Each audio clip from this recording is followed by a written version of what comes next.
What is up with it? Today we got a 4.2 billion bounty blue Doflamingo versus a 2.5 billion bounty blackbeard.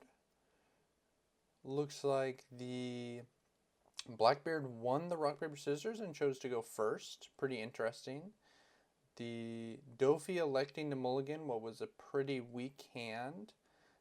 Blackbeard choosing to go first. Pretty interesting. Most blackbeards I have seen prefer second, but I have heard some people say that in this matchup you actually want to go first. To be honest with you, I don't really understand it. I feel like second makes a lot of sense, especially denying this Dofi player the double one, or denying the 8 Dawn turn from the Dofi also seems pretty relevant. If you're wondering why we're playing the double Perona, it's just because in this particular matchup we're really going to want to get these 1-drops to stick, right? Like, let's imagine he goes Lafitte into Doc Q. If we only play 1 Perona, and it doesn't even really matter really what we're seeing, we want to hit a 6k body off leader effect, but we're always going to be negated anyways. So it doesn't matter that much off of the teach effect that's going to negate us. He hasn't used it yet. Surely he's going to do it, right? Yeah, he did it. Sometimes they forget. But yeah, let's imagine they played the Doc Q. They would have been able to KO a Perona. And then now we would have had to waste this 8k swing into the Lafitte. Tempest Sky Slicer.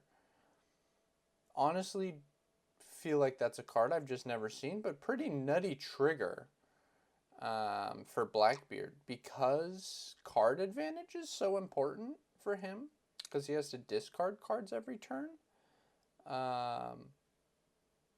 That's a pretty crazy inclusion, honestly. If you're able to hit it off life. If you're not able to hit it off life, I think it's just dead in hand. KO's a 0-cost character or a stage of 3 or less. Okay, and also they dropped the Shigon Finger Pistol to KO our Weevil. And this one into the Perona. It's just dead in hand, I guess, because you have the stage and leader effect. Maybe the thought process is you don't really care if you get these dead cards. You're going to have to pitch cards anyways. Honestly, maybe some goo, honestly. Me personally, in the flex spot that I imagine that's taking, I like the Tempest kick. But for sure, I have to imagine that if you're running 4 out of life, you're going to hit probably, what is it, like almost, it's probably about 40% of the time, maybe like 38% of the time, you're going to find one of them in life. And when you do, that's probably huge. And probably most of the time in this deck specifically, it's not going to be too big of a deal if you draw it, you know, because you're just going to have to pitch it anyways. So maybe they're onto something. Maybe they're onto something. Let me know if anyone's ever tried it, because that's a really interesting idea. The draw 2 black trigger. I'm not sure I've ever. Maybe there's some Eastern lists that have been running that I've missed, but maybe that's some Western goo. This is an interesting turn. We could definitely play the Jozu. I think we don't know what's on top. Okay, it looks like we're electing to play the Jozu here. I don't hate it. For sure, I don't hate it. There's nothing like that great to play. Like playing a 4 and a 1 is fine, but it's pretty easy for this deck to remove 4s exactly. Like, it doesn't really take that much. Whereas the 6 they'll have to commit a bit more to. So I don't hate it for sure. And then next turn we get a drop double 4, which will be nice. if they play any Lafitte's or they like play like a Doc Q with a combination of something and they KO this Jozu, we still have the Perona to swing into it. This Perona very likely by the end of the game can even turn into a swinger itself, into life. Okay, yep. We honestly don't love using the Jozu into the Doc Q here. But I think you just have to. I think, or leader for sure. Because we're going to play double 4 anyways. Yeah, you have to swing into this Doc Q, otherwise Doc Q plus Van Augur guaranteed gets rid of one of your things. I guess the only question is, do you swing into the Doc Q or life first? I think I prefer swinging into life first. Because, like, if they really want to give you 2k, 2k, 2k for this Doc Q, good for them. Yeah, for sure. For sure, you just go Jozu into Doc Q, into maybe Mihawk Law. You know, Mihawk is the only thing we can play that won't be a vanilla. But you don't really want to play 2 of them, I don't think. Honestly, maybe the filtering in this situation doesn't do anything anyways, because it's not like there's anything in particular we're looking for. So honestly, I could even see a world where you just go double Law. I honestly wouldn't hate that.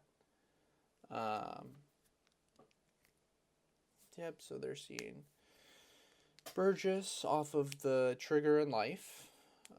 Thankfully, they didn't hit another draw 2 trigger. Let's see. Okay, so using stage, grabbing a Lafitte.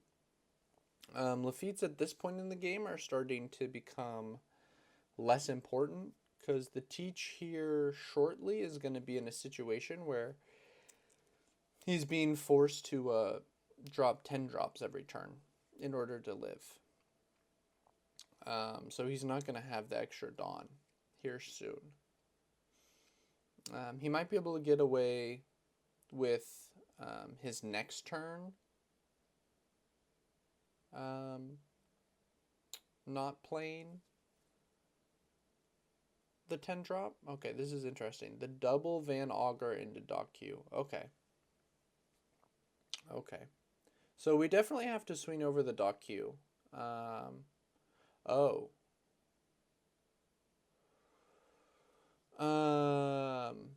Yeah, I think when you draw this Perfume, you know, they only have 3 real swings on the board.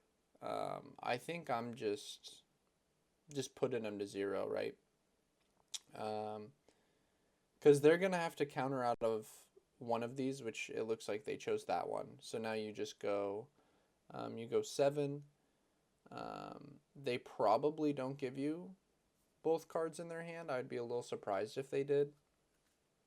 And then after that, you can just ship the 11, put them to 0, and then they lose on the spot.